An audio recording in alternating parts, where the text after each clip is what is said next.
Saludos desde el oeste de la isla Montreal, esto es de sur a norte, el contexto hispanoamericano a partir de las noticias publicadas entre el lunes 21 y el viernes 25 de octubre de 2024.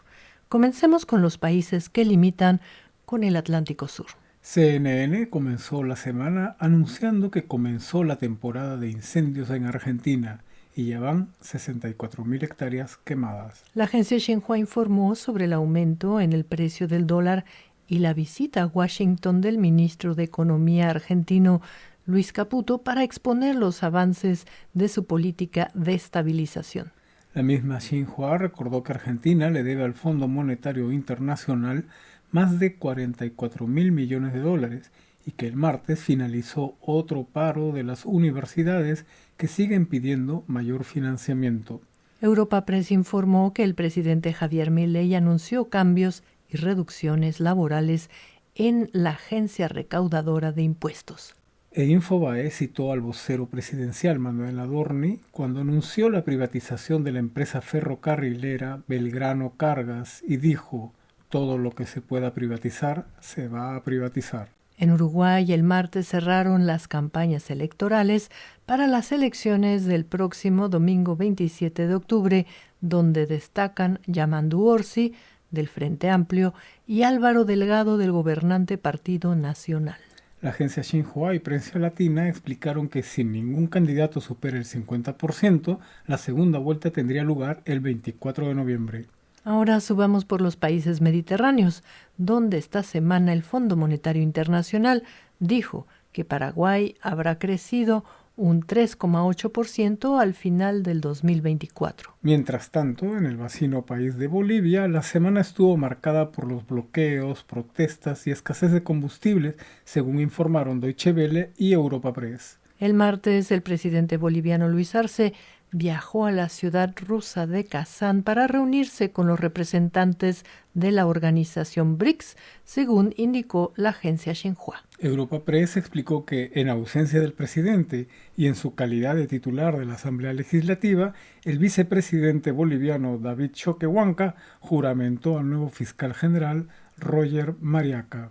Por su parte, la agencia Infobae explicó que el gobierno boliviano dará protección a las personas que se sumen a las denuncias de abuso contra el expresidente Evo Morales, cuya ubicación es desconocida.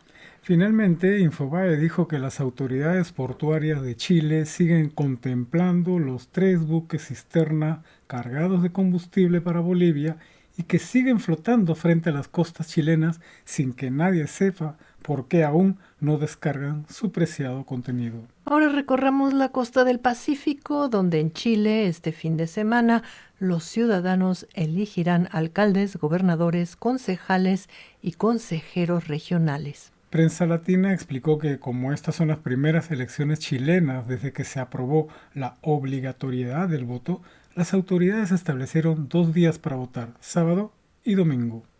En estas elecciones participan la coalición oficialista Contigo Chile Mejor y la alianza de derecha Chile Vamos. Finalmente, Infobae contó que llegó a la ciudad chilena de Valparaíso la exposición itinerante Nuestra Señora de las Mercedes, un viaje que comenzó en Uruguay y continuará por Bolivia y México, dejando en cada uno de estos países monedas recuperadas del naufragio que sufrió esta embarcación al ser atacada por la Armada inglesa. En Perú, el expresidente Alejandro Toledo, quien gobernó entre 2001 y 2006, recibió más de 20 años de prisión por aceptar alrededor de 35 millones de dólares en sobornos, según contó la agencia Deutsche Welle.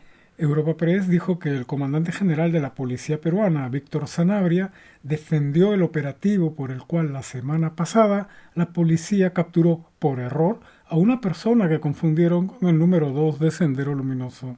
La misma agencia informó que colectivos indígenas, estudiantes y grupos LGBT se unieron el miércoles a las protestas de los transportistas en el Perú. Deutsche Welle explicó que la ciudadanía peruana protesta contra las extorsiones y asesinatos ocasionados por el crimen organizado y que, en lo que va del año, las autoridades policiales han registrado más de 14.000 extorsiones.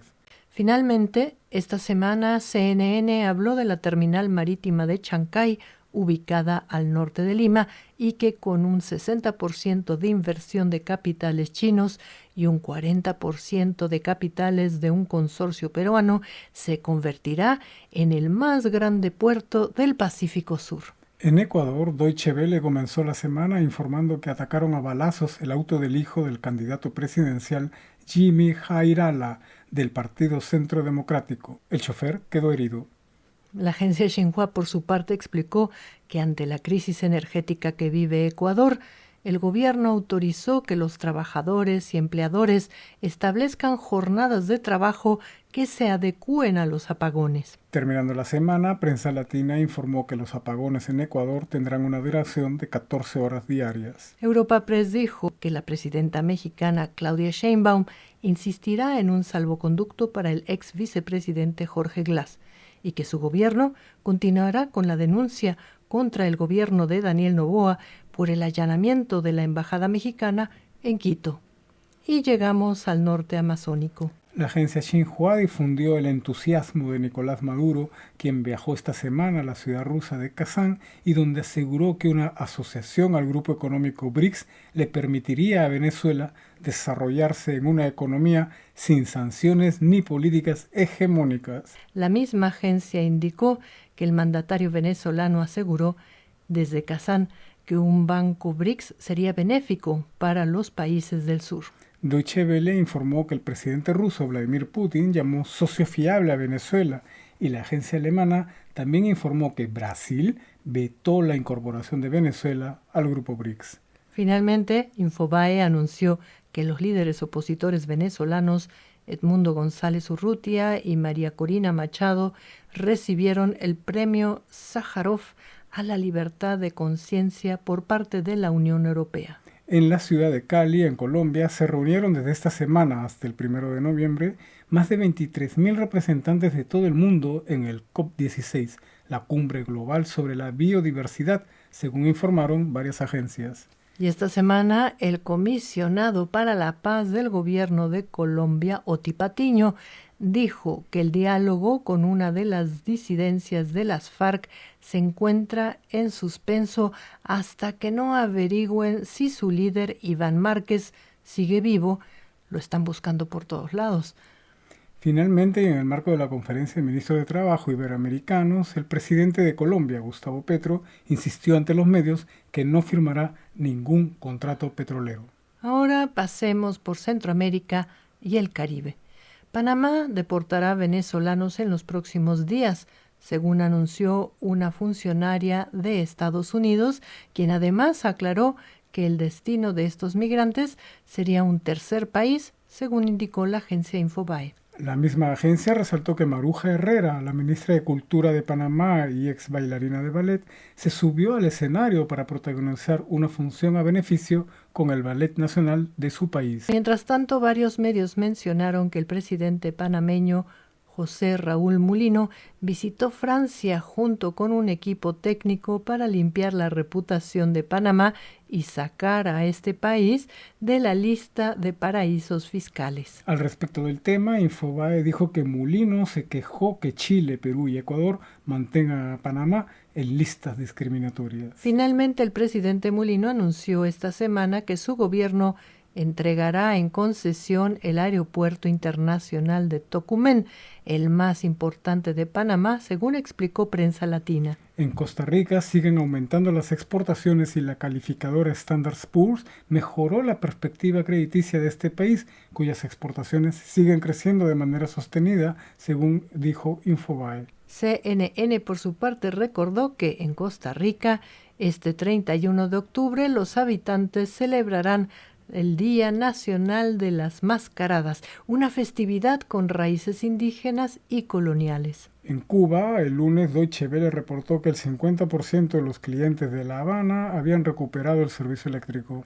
Ante la persistencia de las fallas, Deutsche Welle informó que el gobierno del presidente cubano Miguel Díaz-Canel advirtió a la ciudadanía que no toleraría protestas ni quejas públicas. Finalmente, Europa Press dijo que el paso del huracán Oscar por el este de la isla de Cuba dejó un trágico saldo de 7 muertos. Prensa Latina informó que este año aumentó en 10% el envío de remesas de los migrantes hacia Nicaragua. La mayoría de este dinero, más de 120 millones de dólares, proviene de Estados Unidos, seguido por Costa Rica, de donde salieron más de 100 millones de dólares. En Honduras, la presidenta Xiomara Castro se reunió este viernes con la embajadora estadounidense Laura Dogu.